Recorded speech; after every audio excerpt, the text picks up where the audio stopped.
La palabra con nosotras, con nosotros. Una reflexión de la palabra cotidiana en diálogo con el acontecer de la comunidad.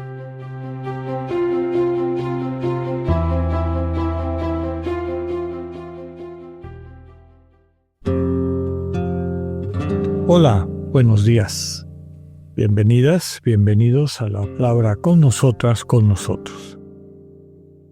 Hoy vamos a iniciar las que se conocen como cartas deuteropaulinas, es decir, cartas que siguen en buena parte la doctrina del apóstol San Pablo, que van en consonancia, desde luego, con otros textos suyos que sí son reconocidos como propiamente paulinos, pero que la gran mayoría de la crítica exegética de los estudiosos de la Biblia, de las iglesias reformadas y de la Iglesia católica, consideran que no son de la autoría del apóstol. Muy probablemente fueron escritos una generación después, dentro de comunidades paulinas, muy probablemente por parte de personas que habían formado parte del grupo formado por el propio Pablo, y eso nos permite entender, ubicar la temática que tienen y sobre todo la manera como la abordan. Estas cartas deuteropaulinas de esta siguiente generación cristiana, muy probablemente podríamos decir entre la segunda y tercera generación, la mayor parte de los autores consideran que son de la tercera generación, alrededor del año 100 de la era cristiana, no forman un bloque uniforme. Algunas, que son las que vamos a empezar a comentar el día de hoy, se conocen como las cartas pastorales por la temática que tienen. Luego tenemos también el bloque de dos cartas más bien doctrinales, que son Efesios y Colosenses, forman un solo continuum dogmático. Son cartas que tratan de explicar el misterio de la Iglesia y de Jesús. Y finalmente la carta a los Hebreos, que inclusive ya en las Biblias contemporáneas no aparece como carta de Pablo a los Hebreos, sino carta a los Hebreos.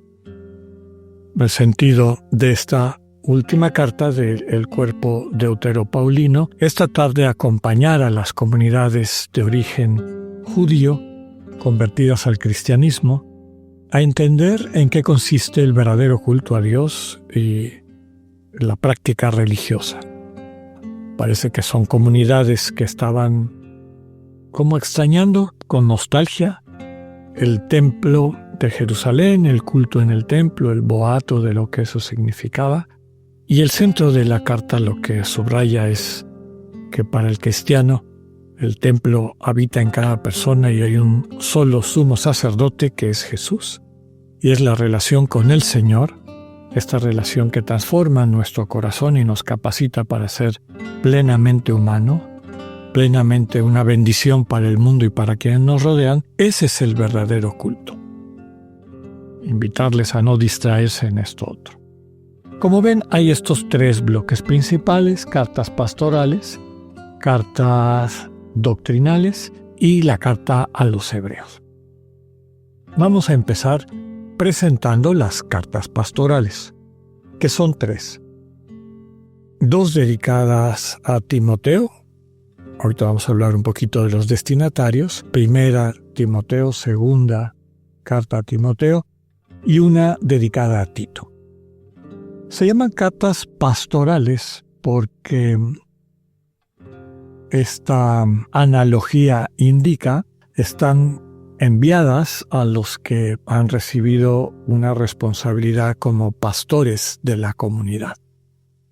Recordemos que este concepto, este referente, está ya presente en el Evangelio, en particular en el Evangelio de Juan, donde hay un discurso largo dedicado a presentar al Señor Jesús como el buen pastor.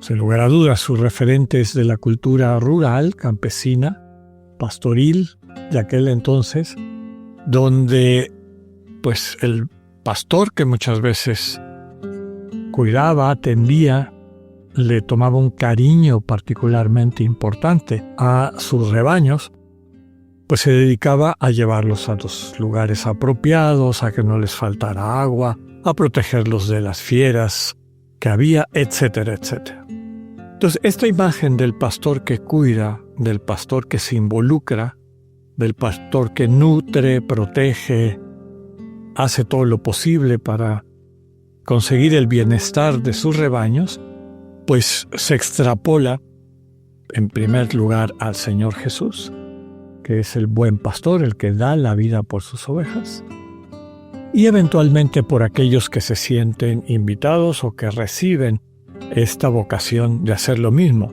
de cuidar al rebaño, de cuidar a las ovejas del Señor.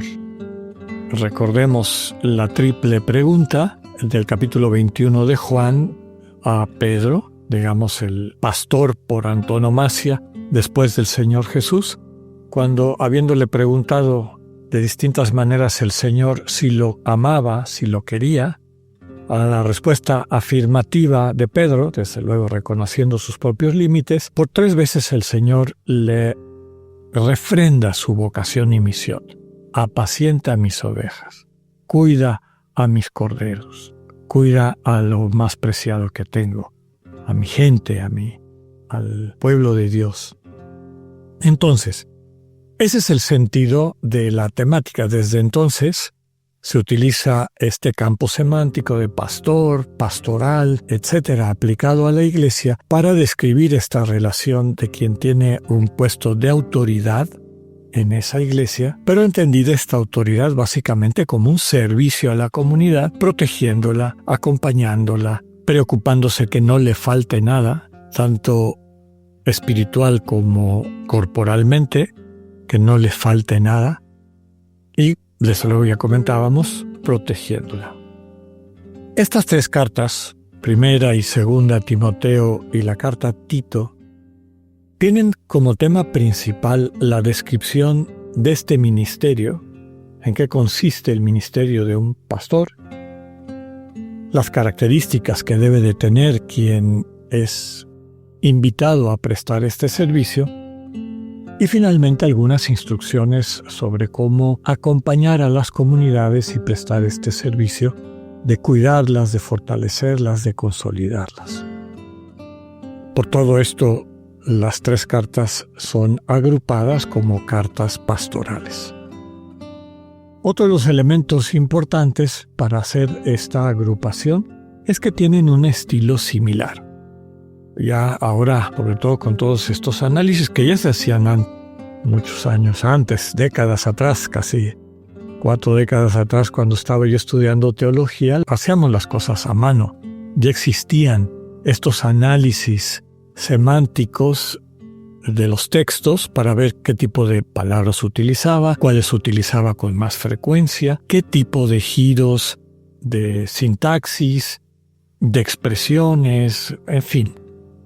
Había muchas maneras de analizar el texto para poder ver textos que se parecían, porque tenían más o menos la misma composición de palabras utilizadas, eran consistentes en describir algo con la misma palabra, etcétera, etcétera. Entonces eso nos permitía llegar a la conclusión, esto es de un mismo autor.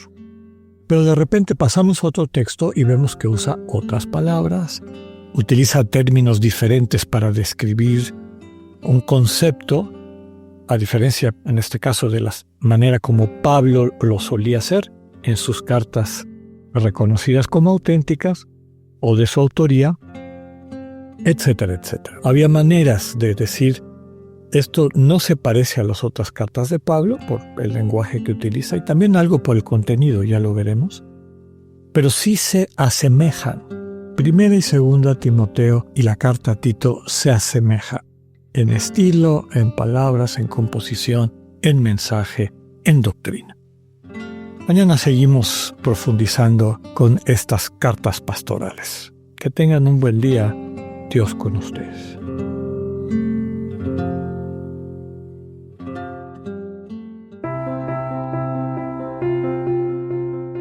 Acabamos de escuchar el mensaje del Padre Alexander Satirka, Escúchalo de lunes a viernes a las 8:45 de la mañana por Spotify o por radioiberoleón.com. Esta es una producción del ITESO, Universidad Jesuita de Guadalajara, y Radio ITESO 95.1.